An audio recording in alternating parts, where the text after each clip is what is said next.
Market లో invest చేసి మీ డబ్బులు డబుల్ చేసుకోవాలనుకుంటున్నారా? సుందరరామిరెడ్డి గారి లైవ్ సెమినార్ కి అటెండ్ అవ్వండి.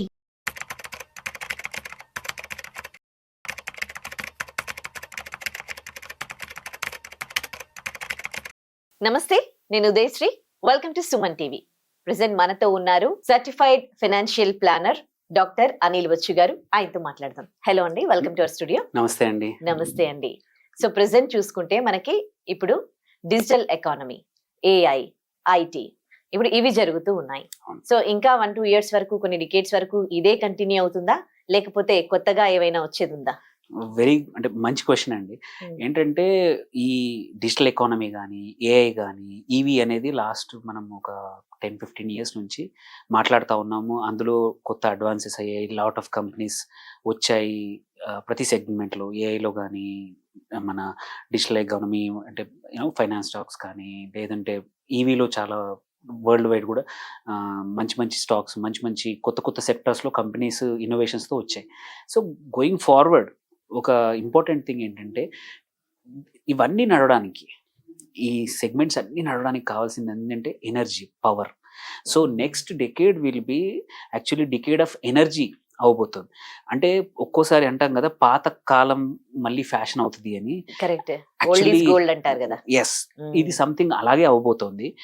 ఎందుకంటే ఇట్లాంటి టెక్నాలజీస్ ఏవైతే లాస్ట్ అడ్వాన్స్డ్ టెక్నాలజీ ఏవైతే వచ్చాయో అవన్నీ రన్ కావాలన్నా కంపల్సరీ ఎనర్జీ కావాలి. సో ఇప్పుడు మళ్ళీ బోరింగ్ ఈజ్ ఫ్యాషన్. అంటే ఒక్కోసారి బోరింగ్ అనిపించిన వస్తువు కూడా బాగా ఉంటుంది. ఈ కేసులో అదే అన్నమాట. ఎనర్జీ అనేది మళ్ళీ ఫ్యాషన్లోకి రాబోతుంది. అంటే next decade will be energy, decade of energy అవబోతుంది. This is something very important. ఎందుకు అంటే ఇప్పుడు మనం డిజిటల్ ఎకానమీలో ఎస్పెషల్లీ లాస్ట్ 10-15 ఇయర్స్ చూసుకుంటే Google, Amazon, worldwide companies కానీ, ఇండియాలో కూడా అన్ని కంపెనీస్ కూడా అవన్నీ కూడా రన్ కావాలి అంటే ప్రాసెసింగ్ కోసం అవన్నీ కావాలన్నా ఎనర్జీ కావాలి, పవర్ కావాలి. సో అట్లాంటి పవర్ లేకపోతే దెర్ ఇస్ నో. ఏమైందంటే ఇప్పుడు ఏఐ కూడా వచ్చింది. ఏఐలో ఒక ప్రోగ్రామ్ని ట్రైన్ చేయాలన్నా, ఆర్ మనం ఇచ్చిన ఒక చిన్న క్వెరీ, మనం ఒకటి అడిగామనుకోండి, ఏఐని ఒక క్వశ్చన్ అడిగాము, ఆ question will go back and ప్రాసెసింగ్కి పవర్ చాలా హ్యూజ్ ఎనర్జీ అవుతుంది. అది కూడా కావాలన్నా మళ్ళీ కావాల్సింది నీకు ఎనర్జీ. దెన్ ఇంకో కొత్త టెక్నాలజీ ఏంటి, ఈవీస్. బ్యాటరీస్లో బ్యాటరీ ఇవి కార్లో కానీ, కార్స్ వేరుతున్న సెగ్మెంట్లో నీకు అది రన్ కావాలన్నా మీకు కావాల్సింది మళ్ళీ ఎనర్జీయే. ఇంతకుముందు ట్రెడిషనల్ ఎనర్జీ సోర్సెస్ పెట్రోలియం ఉండేది. అందుకే ఆ కంట్రీస్, ఆ కంపెనీస్, ఆ కంట్రీస్ ఉన్నవి చాలా మంచిగా పర్ఫామ్ చేశాయి. సో ఈ కొత్త టెక్నాలజీస్ మాత్రం ట్రెడిషనల్ ఎనర్జీస్ సరిపోవు. సో అందుకోసమే ఈ నెక్స్ట్ 10-15 ఇయర్స్ ఏంటంటే ఈ ఎనర్జీలో కొత్త ఇన్నోవేషన్స్ కావాలి. ఇట్స్ నాట్ మళ్ళీ గోయింగ్ బ్యాక్ టు మళ్ళీ గ్యాస్ అనో, లేకపోతే going back to crude oil అనో కాకుండా కొత్త టెక్నాలజీస్ రాబోతున్నాయి. సో అందుకే మనం ఈవీస్ ఎస్పెషల్లీ ఎనర్జీ ఎందుకు అంటున్నామంటే, ఒకటి ఏఐకి ఒక చిన్న ఏఐని ట్రైన్ చేయడానికి కొన్ని లక్షల కొద్ది మెగావాట్ల ఎనర్జీ కావాలన్నమాట. ఒక చిన్న ఏఐ ప్రోగ్రామ్ ట్రైన్ చేయడానికి. ఉదాహరణకు తీసుకుంటే ఒక ఏఐ ప్రోగ్రామ్ ట్రైన్ చేయడానికి, ఒక సైకిల్ రన్ చేయడానికి ఈక్వలెంట్ టు ఒక ఫ్లైట్ ట్రాన్స్ అట్లాంటిక్ అంటే లండన్ నుంచి న్యూయార్క్ వెళ్ళి వచ్చేంత ఎంత ఎనర్జీ, ఎంత కన్జ్యూమ్ చేస్తుందో ఫ్యూయల్, అంత ఎనర్జీ ఒక్కసారి రన్ చేయడానికి ఏఐ తీసుకుంటుంది అనమాట. ఏఐ ట్రైన్ చేయడానికి. సో అంటే ఏఐ మనం రెవల్యూషన్ అనబోతున్నాము, దానికి కావాలంటే పవర్ కావాలన్నమాట, ఎనర్జీ కావాలి. సో అలాగే నెక్స్ట్ సెగ్మెంట్ ఇప్పుడు మనం జరుగుతున్న కరెంట్లీ అంటే ఈవీ జరుగుతుంది. ఈవీలో ఏంటంటే గ్లోబల్గా ఇండియాలోనే కాకుండా worldwide adoption electric vehicles చాలా పెరిగిపోయాయి. వాటికి కూడా ఛార్జింగ్ స్టేషన్స్ కావాలి. ఆ ఛార్జింగ్ స్టేషన్స్ పవర్ కావాలన్నా కంపల్సరీ మళ్ళీ ఎనర్జీ కావాలి.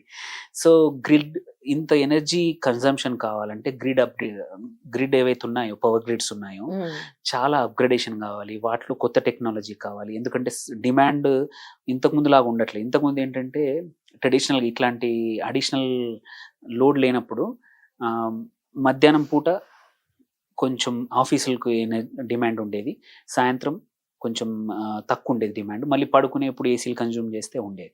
బట్ డిమాండ్ ప్యాటర్న్స్ ప్రెడిక్టబుల్ ఉండేవి. కానీ ఇప్పుడు ఈవీస్ కూడా అడిషనల్గా వచ్చాక ప్రెడిక్టబిలిటీ పోయింది. సో అంటే ఈవెన్ గ్రిడ్ కూడా అడ్వాన్స్డ్ గ్రిడ్ కావాలి. అంటే తట్టుకునే డిమాండ్ తట్టుకునే అంటే ఈవెన్ ప్రొడక్షన్ పెంచడానికి కానీ ట్రాన్స్మిషన్ పెరగడానికి కానీ వీటికన్నింటికి తట్టుకునేవి టెక్నాలజీ కావాలి పవర్లు. సో దీంతో పాటు ఇంకో ఇంపార్టెంట్ ఏంటంటే ఎప్పుడు అవసరం వస్తుందో తెలియదు. Only solar green energy already ఈ లాస్ట్ ఫ్యూ ఇయర్స్ చూసాము, అవి ఇంకా ఎక్స్ప్లోర్ అవబోతున్నాయి. సోలార్ ఎనర్జీ కానీ గ్రీన్ ఎనర్జీ అన్ని కంపెనీస్. దాంతోపాటు స్మాల్ న్యూక్లియర్ ఎనర్జీ కొత్తగా ఏంటంటే స్మాల్ మాడ్యూల్స్, పెద్దగా హ్యూజ్ మాడ్యూల్స్ కాకుండా చిన్నగా స్మాల్ మాడ్యులర్ రియాక్టర్స్ అని వస్తున్నాయి. సో అది నెక్స్ట్ 10-15 ఇయర్స్లో will be very big thing. Because electricity is not ఇంతకుముందు ఫ్యూయల్ని బావుల్ని తవ్వుకొని అది కన్జ్యూమ్ చేస్తా అంటే నడిచే సిచ్యువేషన్ లేదనమాట. కంపల్సరీ కొంచెం క్లీన్ ఎనర్జీ కావాలి, గ్రీన్ ఎనర్జీ కావాలి అన్నప్పుడు న్యూక్లియర్ ఎనర్జీ, స్మాల్ మాలిక్యూల్. మళ్ళీ ట్రెడిషనల్గా ఏంటంటే న్యూక్లియర్ ఎనర్జీ పెట్టాలంటే హ్యూజ్ ఇన్వెస్ట్మెంట్ కావాలి అండ్ ఒక పెద్ద ప్లేస్ కావాలి, పర్మిషన్స్ కావాలి. దానికన్నా ఏంటంటే స్మాల్ మాడ్యూల్స్ ఏంటంటే అంత ఎక్కువ ఇబ్బందులు లేకుండా టైం కూడా తొందరగా ఒక ప్లాంట్ పెట్టే అవకాశాలు ఉన్నాయి అనమాట. సో అక్కడ ఒక మేజర్ అంటే ఇన్నోవేషన్స్ రాబోతున్నాయి, ఇండస్ట్రీస్, కొత్త కంపెనీస్ రాబోతున్నాయి. అదొకటి. రిన్యూబుల్ ఆల్రెడీ ఉన్నాయి. బ్యాటరీ టెక్నాలజీస్ ఇంకొకటి మేజర్. ఇప్పుడు మనం చూసుకుంటే ఏవైతే కార్స్, ఈవీస్ అడాప్షన్ కూడా హయ్యర్ బ్యాటరీస్ ఉన్నాయి, ఎఫిషియెంట్గా ఉన్నాయి, అడాప్ట్ అవుతున్నాయి, తొందరగా మార్కెట్లో సేల్ అవుతున్నాయి. సో బ్యాటరీ టెక్నాలజీలు కూడా తొందరగా ఛార్జ్ అయ్యేట్టు, ఎక్కువసేపు, small capacity, small size but capacity ఎక్కువ ఉండేట్టు. సో ఈ టెక్నాలజీస్ కంపల్సరీ రాబోతున్నాయి. సో నెక్స్ట్ కంపల్సరీ మన వచ్చే డికేడ్ మాత్రం ఎనర్జీది అనమాట. సో అంటే ఓన్లీ ట్రెడిషనల్ ఎనర్జీ కాకుండా న్యూక్లియర్ ఎనర్జీ కూడా చాలా కొత్తగా టెక్నాలజీస్ వస్తున్నాయి, స్మాలర్ టెక్నాలజీస్. అవి మళ్ళీ ఎనర్జీ ఎఫిషియెంట్ డివైజెస్ కానీ ఇప్పుడు ఏఐ కోసము ప్రాసెసర్స్ వాడుతున్నారు. ఆ ప్రాసెసర్స్ కూడా ఎనర్జీ హంగ్రీ కాకుండా కొంచెం తక్కువ ఎనర్జీ వాడేట్టు. సో ఎన్విడిఐ కొత్తవి చేస్తారు. So next is not about only అడాప్షనే కాకుండా మళ్ళీ పవర్ ఎనర్జీలో మాత్రం కొత్త రాబోతుంది. సో ఈ సెక్టర్ మాత్రం నెక్స్ట్ 10-15 ఇయర్స్లో నేను చెప్పిన అన్ని వాటిల్లో వెదర్ జనరేషన్లోనే కానివ్వండి ఆర్ ట్రాన్స్మిషన్, పవర్ జనరేట్ అయింది, జనరేషన్ కుడ్ బి సోలార్ కానీ, renewable energy, nuclear energy, generation నుంచి ట్రాన్స్మిషన్ నుంచి గ్రిడ్ నుంచి చివరికి బ్యాటరీలో స్టోర్ అవ్వడము. సో ఈ whole eco system is the next రాబోయే డెకేడ్ అనమాట. ఓకే, మరి ఎనర్జీ అంటున్నారు కదా, నెక్స్ట్ డికేడ్ అంతా కూడా మరి దేంట్లో ఇన్వెస్ట్ చేస్తే బెస్ట్? మీరు ఇంపార్టెంట్ ఏంటి అంటే ఏ కంపెనీస్ ఉన్నాయంటే ఏం చెప్తారు? మనము ఇండియాలో చూసుకుంటే లెట్స్ సే గ్లోబల్గా అయితే చాలా, ఇప్పుడు ఈవీలో కానీ, బ్యాటరీ టెక్నాలజీలో కానీ, న్యూక్లియర్ వాటిలో గ్లోబల్లో చాలా కంపెనీస్ ఉన్నాయి. బట్ మనం ఇండియన్ సెక్టర్కి వచ్చేసి చూస్తే ఆల్రెడీ రెన్యూబుల్ ఎనర్జీలో మన ఆదాని గ్రీన్ ఎనర్జీ కానీ, లేకపోతే రిలయన్స్ పవర్ కానీ ఆల్రెడీ ఉన్నాయి. దాంతోపాటు ఎన్టీపీసీ గ్రీన్ ఎనర్జీ ఉంది, నెక్స్ట్రా ఎనర్జీ అని రిన్యూబుల్స్లో మంచి లీడర్స్ ఉన్నాయి. మళ్ళీ టాటా పవర్ లాస్ట్ 4-5 years నుంచి మంచిగా పర్ఫామ్ చేస్తుంది. గోయింగ్ ఫార్వర్డ్ ఆల్సో మంచిగా పర్ఫామ్ చేయబోయే స్టాక్. ఎందుకంటే వాళ్ళు అన్ని ప్లేస్లో, అన్ని రకాల్లో ఒకే రకమైన ఎనర్జీ కాకుండా విండ్లో ఉన్నారు, సోలార్లో ఉన్నారు అండ్ మల్టిపుల్ వాటర్లో ఉన్నారు. కాబట్టి దే ఆర్ డైవర్సిఫైయింగ్ అనమాట రిన్యూబుల్ ఎనర్జీలో. అట్లాగే బ్యాటరీలో కూడా మనం మన తెలుగు కంపెనీ అమర్ రాజా బ్యాటరీస్ ఉంది, మన ఎక్సైడ్ లాంటివి ఉన్నాయి. సో ఇవైతే ఉన్నాయో అవి బ్యాటరీ టెక్నాలజీలో మంచి కంపెనీస్ ఉన్నాయి. ఇంకా ఏఐ కన్నా కూడా ప్రాసెసింగ్లో కానీ ఇట్లాంటి డివైజెస్ కోసం మనకి కొన్ని కంపెనీస్ ఉన్నాయి.